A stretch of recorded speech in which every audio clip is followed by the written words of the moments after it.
సాయిరామ్ అండి. సాయి భక్తులందరికీ నా నమస్కారములండి.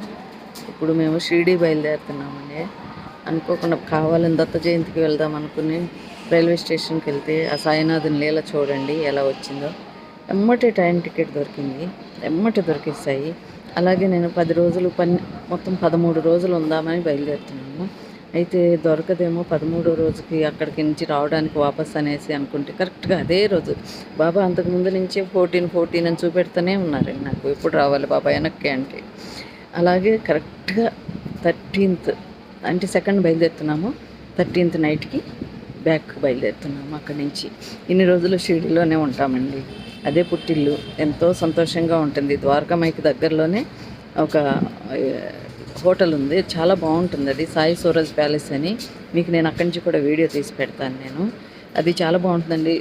మనం హోటల్ మెట్లు దిగ్గానే 4 అడుగులు వేస్తే ద్వారకామాయి వస్తుందండి. చాలా అసలు ఎట్లా ఉంటుందంటే ఆ క్యాంపస్లోనే ఉంటాం కాబట్టి ఎంతో సంతోషంగా ఉంటుంది. నేను షిరిడి వెళ్ళాక మళ్ళీ వీడియో చేస్తానండి. సాయినాథుని ఆశీస్సులు మీ అందరికీ సాయినాథ ఆశీస్సులు కలగాలని కూడా నమస్కారం చేసుకుంటాను. మీకు ఈ వీడియో నచ్చితే లైక్ చేయండి.